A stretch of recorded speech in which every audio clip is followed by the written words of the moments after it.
Sharon Bond was dreaming of her own restaurant for many years. She has always had a passion for cooking, baking, and excellent customer service. Her passion is pleasing people and helping people. She created a cafe that has something no other place has: a traditional, cultural, Aboriginal ambience with light power music, Aboriginal art, jewelry, and most of all, Aboriginal cuisine. Bannock is her niche in the restaurant industry.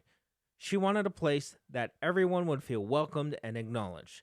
She states that acknowledgement is so important in our culture, people get offended when they aren't acknowledged when they enter places of business.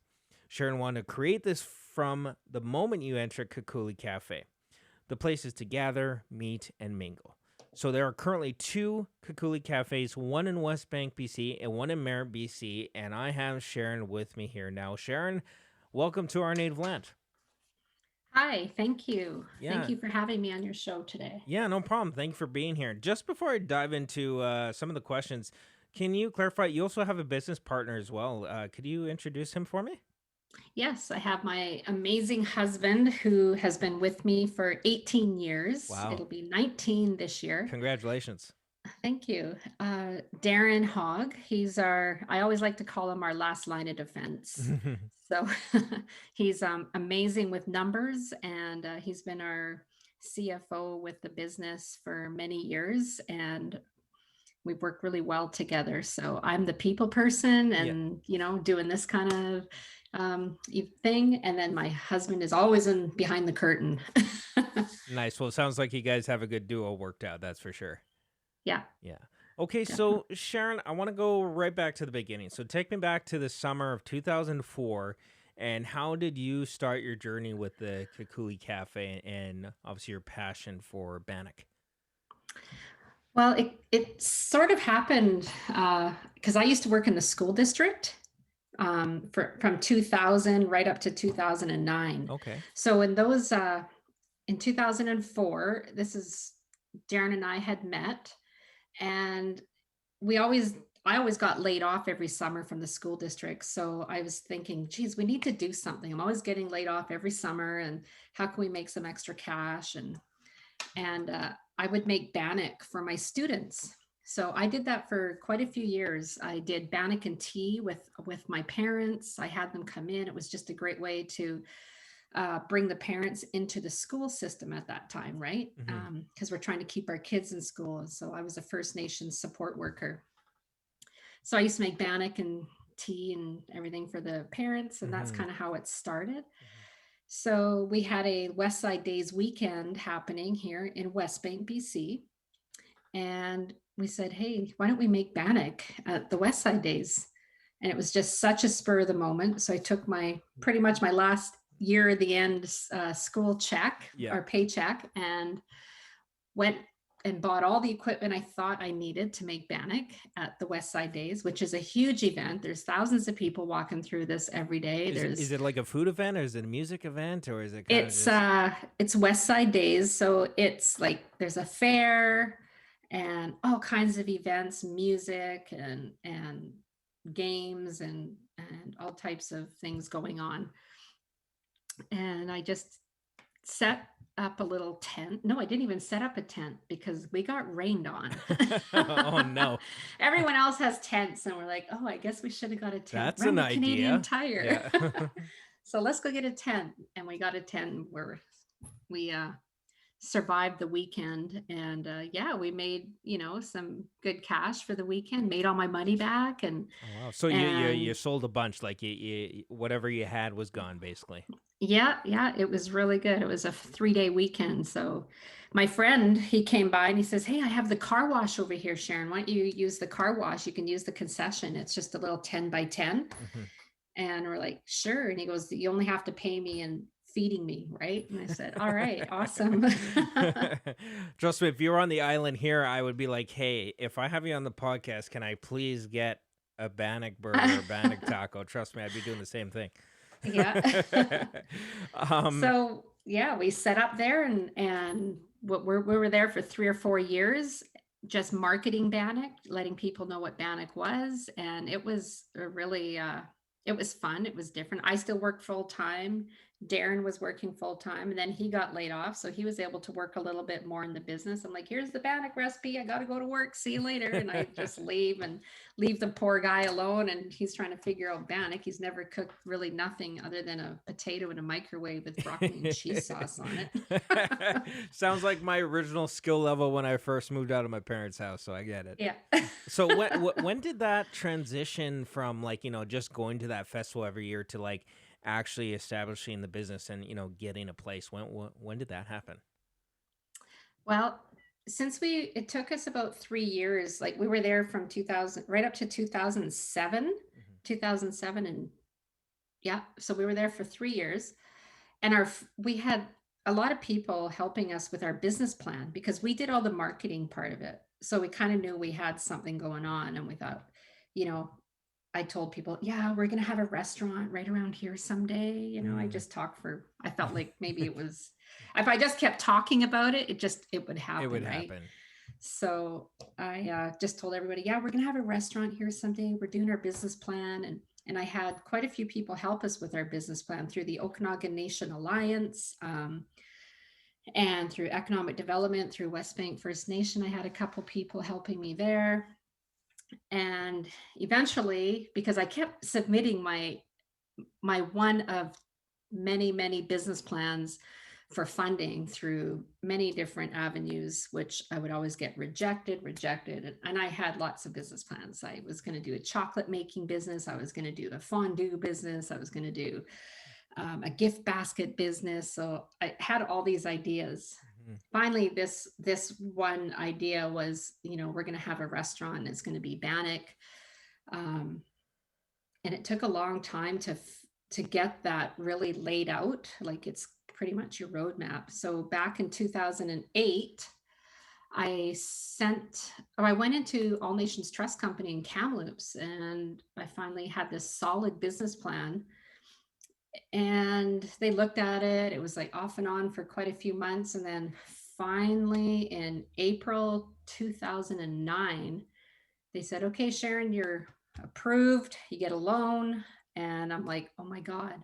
But you have to do this, this, and this. I had to quit my full time job. Yeah. So I was really scared. I was like, oh my God, I have to quit the school district. You get pension, you get all that All stuff, that right? stuff. Yeah, it's a big thing to quit. And I just said, okay. So we did that. And I'm like, oh my God. Oh, we had to find a place to rent or lease. And all this stuff came together so fast. And we were trying to be open by, I think it was July 1st. And then it got pushed to September 9th or something like that. So, yeah, September 12th.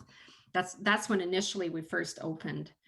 So yeah, it took a long time to get through that whole process of, we were working 2 or 3 jobs each as well in that meantime, to save money for the business. And Hmm. that's how we pretty much got approved, because we had to delete all our debt and everything, and just really work hard at getting that business come to life pretty much. Well, it sounds So sounds like it's a well deserved hard work and it's paid off, and that kind of ties into what I wanted to ask you, because when I look online about Kekuli Cafe, there's at least over 700 reviews on Google Places and an average rating of 4.7 stars. So can you maybe tell me a bit about why you think that is? What makes the restaurant so great?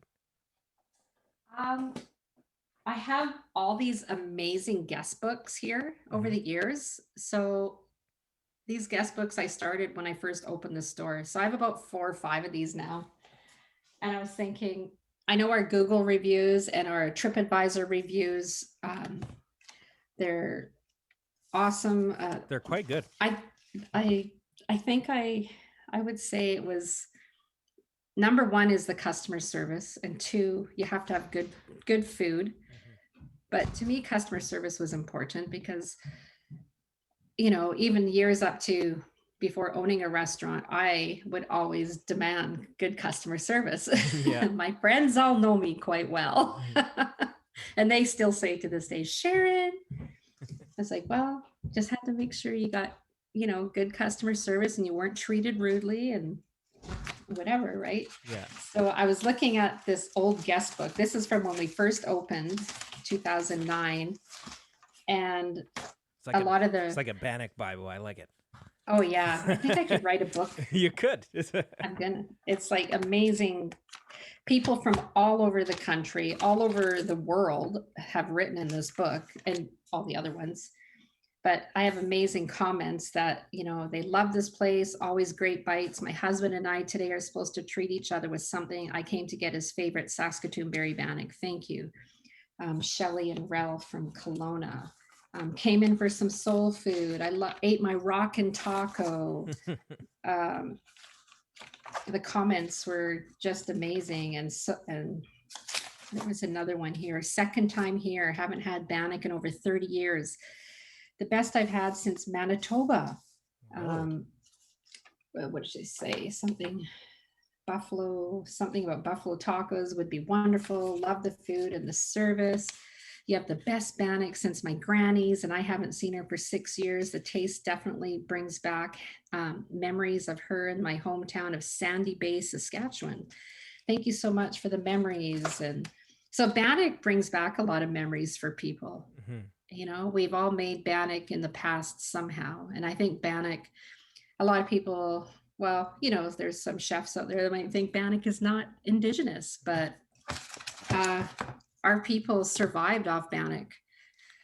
It was like this thick sustenance type bread that they had to get through winter Well, it'd months with, fill right? you up, That was, I Yeah, think that was a huge portion of that. It's thick and filling. exactly. And they didn't have flour and stuff, so they had to make um, this thick sustenance with. They would boil roots and berries and add seeds and sunflower to it, and just like dried meat or salmon or anything like that. Like there's so many different traditional foods out there that were used back in the day, which created their own bread in their culture, right? But then eventually, of course, they came into contact with people who gave us flour and oil and cast iron frying pans, right? And now today we have big fryers, and Yeah, so we lots of. can, So you know, why do you think some chef would say that Bannock wouldn't necessarily be indigenous? Like that kind of arouses my curiosity. yeah, because I've actually talked to some of my elders, and they said that back in their days they had made bread, Hmm. right? And in our language, saplil is a bread. So it was obviously there if I have a word for it. Hmm. So I think it was, but it was made, of course, way different, right? And it's come to this nice, fluffy, round piece of fried dough, which is Yeah, amazing. Or you can bake it. So we do both at the cafe. We bake and fry. it's just a modernized touch of what was done previously, I'm Yeah, assuming. yeah. Yep. And it helped our people survive, and I know that traditional foods are very important, and we use venison on our menu. We use wild salmon on our menu. I wish I could go hunt a deer, but I can't because it's Yeah. not legal. Yeah, I know. I mean, and I mentioned that on last week's episode or the episode before when I was talking about it, it's like to be able to actually have venison on the menu, whether it's farmed or hunted. I mean, obviously the hunted would be so much more valuable, but the Right, fact that you can maintain that protein on a menu is quite incredible. right. And if we all went hunting for deer and moose, then I'm pretty sure the population of the deer and the moose would go down. So Yeah. we have to be careful, right? And but our restaurant is a fast casual, and we really do the fun, funky foods that are fun to eat. They're different, but you still get the venison, you still get the salmon, you get the berries, the Mm. Saskatoon berries. Um, you get a lot of those ingredients in our menu. So speaking about the food, so I obviously browsed your website and the restaurant menu, and it obviously becomes clear that there's bannock on pretty much every single menu item. Even if you're ordering a salad, it comes with bannock. So what makes your bannock so good? Because you can see my assumption is that everybody says their bannock's good, or my grandmother's bannock's good. So what makes you be successful in that arena of bannock? What is your bannock process, if you can tell me without giving the secrets away? Well, I always say ancient native secret. There you go. um, I say, like, this is what I tell people because they probably think I've never bragged about organic Mhm. because grandma cook them, yeah, they always make better bannock, Yeah. always. So we just make sure we do quality bannock, and we have recipes for everything that we follow to make everything consistent, and we want to make sure that that the product that we're producing isn't like a because when sometimes people think of bannock, they think of, oh my God, it's a hard hockey puck. Because back in the day, I would make a hard hockey puck bannock. Yeah, and those And are you don't some of want the it that first ones hard. I've had where hockey puck manic. Exactly. So, it's just being consistent and just, you know, I grew up making my around my mom up until she passed away when I was like 12 years old, actually 30 years ago yesterday. Um, so I grew up, with my mom as a young girl, always baking, making a mess, and watching her bake and cook. And, my parents were hunters and gatherers and trappers. And so I grew up with that. Um, we, the importance of eating fresh and eating local Hmm. and so I understand all that, and I try to use a lot of that in my recipes that and simple things were very simplistic. um so But that's that's another thing of keeping things consistent. Yeah, And I mean that's like any restaurant. Sometimes you get into these places where it's just so complex and so many yes. options and so many different variants. You kind of get lost in the idea and what they're trying to achieve, and also just to make a decision can become difficult. Um, so to be able to kind of just break it down to a simple dish, simple bannock with some options, I think is a very successful business idea. Yeah, and that's yeah, we just kind of kept that in the forefront, just different. I have one recipe and I make five different kinds of bannock with it. There you go. I grill it, fry it, bake it. You know what? Actually, fun fact, I didn't even tell you this, but me and my wife, we used to own a restaurant here in Nanaimo, just up the street from the keg. It was called the Fiddlehead Bistro. Oh, Yeah, cool. so obviously from my indigenous background, I wanted my chef to produce, a couple different indigenous items in some way, shape, or form. So at one point on the menu, we actually had a bannock that we turned into a dessert. So we kind of made like use the same kind of recipe you'd use for bannock, but we made it sort of like a thin disc, and gave it a churro kind of spin on it. So we grabbed the bannock, gave it a deep fry, and then quickly put it in some sugar to give it sort of like a bannock churro, basically. And then we Yeah. used like a raspberry coulis spread on the plate that you can kind of dip into it as well. So some, freshly picked raspberries. So that Mm, that was a fun bannock recipe. I just thought of it now. mm. So Sounds good. yeah, it was awesome. Yeah, I want it. I still have a picture of it, and I'm just upset I can't have it because he cooked it and I didn't. But anyways, moving on. The business is called Kekuli, right? So I understand it's some sort of traditional structure. So can you kind of tell me why you picked that name and what it is? Well, I was looking for back when we were doing our business plan. I was looking for that k sound for my business because I Mm-hmm. just wanted that nice, strong name. Mm-hmm. Something that people would remember. Like I used to think, hey, there's Kodak, Coca Cola. It just had that sound that would kind of roll off A nice people's pop, tongues. right? Yeah. And I was reading all these books from my area where I'm from. And I was reading one by an explorer that came to our area in the Inle Captain region. Just Inle Captain is, I'm from the Merritt area, Thompson area. So this explorer back in the 1800s had come across First Nations, and they lived in our language, Sheishkin is Kekuli, which is a pit house Mm-hmm. underground, dug out in the ground, and tool and log and all that dirt on top of it kind of thing, right, with an opening at the top. And when I was reading that, I was like, Kekuli, Yeah. Kekuli Cafe, that's it. Oh my God.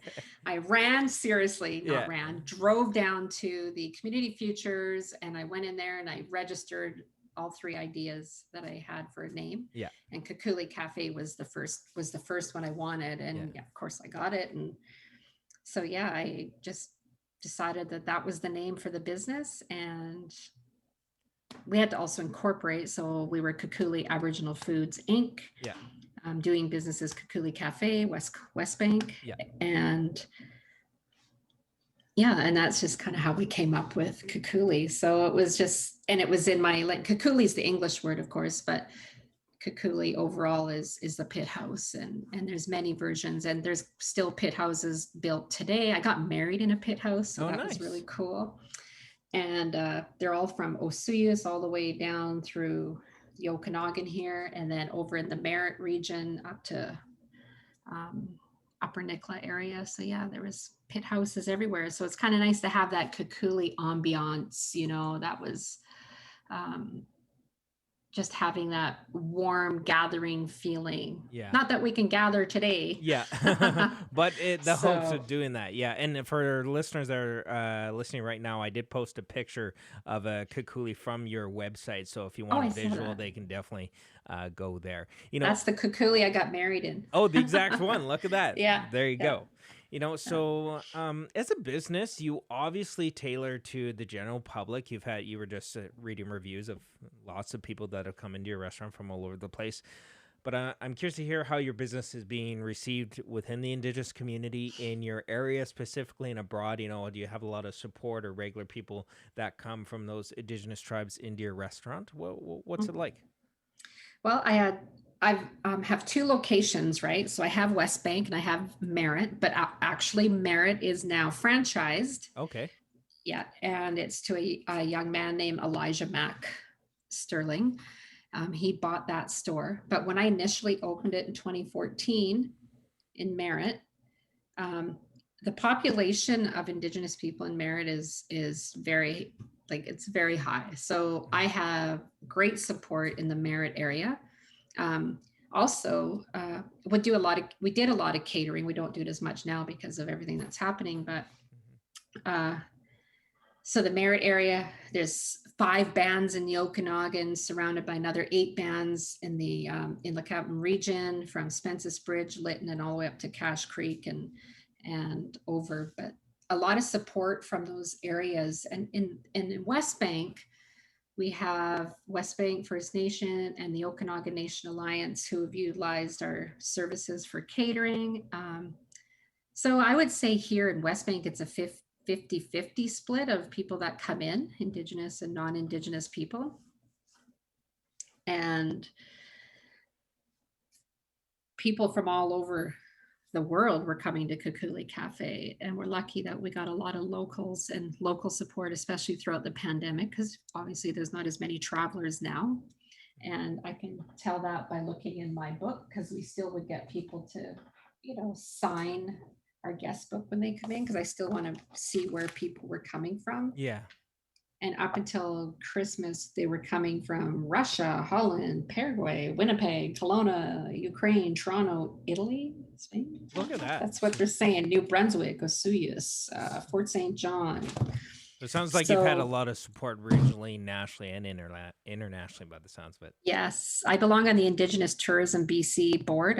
I am the co-chair with Brenda Baptiste, and I've been on that board for almost 10 years. And we I get a lot of support, but also we support a lot of Indigenous tourism businesses, which help us get through these times as well. Actually, speaking of which, during these times right now, COVID, you know, you're still running your business and it's difficult to run a restaurant as it is. And during a pandemic and can kind of swing some challenges your way, you know? So what are you guys doing to adapt in the pandemic right now? You know, what are you guys doing?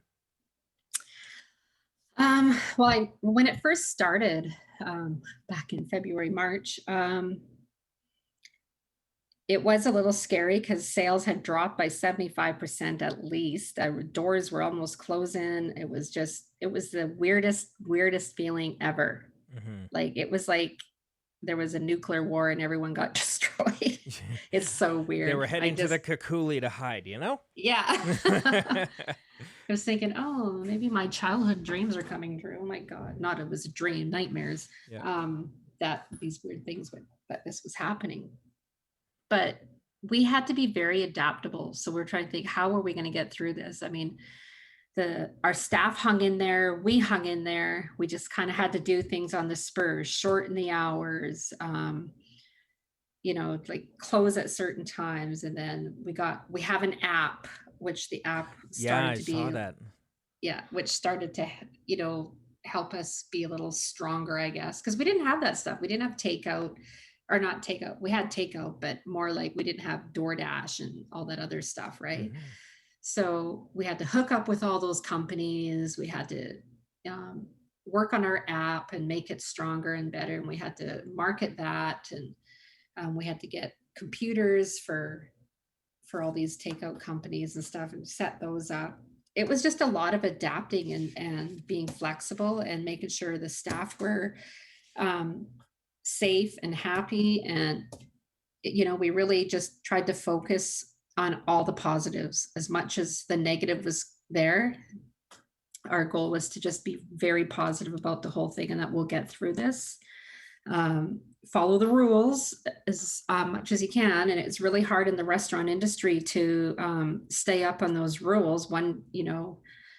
Now it's all masks and I don't know, we can't make everyone abide by the rules. And I'm not going to get into a confrontation with my customers, right? If they want someone standing at the door to make sure everyone's wearing a mask, they better supply it to all the restaurants because it's really hard to keep up. But everyone's been amazing anyway, but I So, just can't imagine some people going through that scenario. It'd be tough. yeah, definitely. Well, it sounds like you're doing everything you can to be resilient during these times. What's your website where people can go and look at your We menus? are kekulicafe.com. I'm also on Instagram and Twitter and Facebook. And I'm sure they can find all those links there. Oh yeah, if you type in Kekuli Cafe, we are in there for a lot of the different social media. Yeah, you guys are popping up pretty good. Okay, quickly before you go, your favorite menu item, what you like to eat, and one or two most popular food items that you guys serve. My most favorite thing to eat, of course, is the taco. I love Mm. our Bannock tacos, and we have a spin on our Bannock tacos because we don't want to be like everyone else. So we have ours with um, rice because natives love rice. Yeah. So yeah, I just love the chili taco. We do a Saskatoon berry chicken taco. Oh, We that make all sounds it. good. We make everything in house. All of our dressings, our sauces, and everything is hand cut, fresh, cooked, everything. So I would say the tacos are probably one of my favorites. And my favorite dessert bannock is our maple glaze Mm. bannock. It's so good, and we make our own maple glaze with real maple syrup. Look at that. Well, So I assure you, once I'm done the interview here with you and my podcast episode is done, I'm going to go eat something. It might not be your food, but you're definitely going to make me hungry for some tacos at the bare minimum. So, Sharon, thank you so much for being on Our Native Land. Thank your husband as well. Both of you together have obviously created something unique and special that everybody is appreciating all around the world. And obviously, it caught my attention. I was able to mention it and then ultimately get you on the show, and I couldn't be happier for that reason. So, thank you so much for being on the yes. show. Aw, well, thank you. Thanks for having me, and I'm glad that we found each other Yes, and I will to come do and see this. you when this is all over because I want to definitely try out the food. Yeah, Yeah, awesome. awesome. Thank you. Thank you.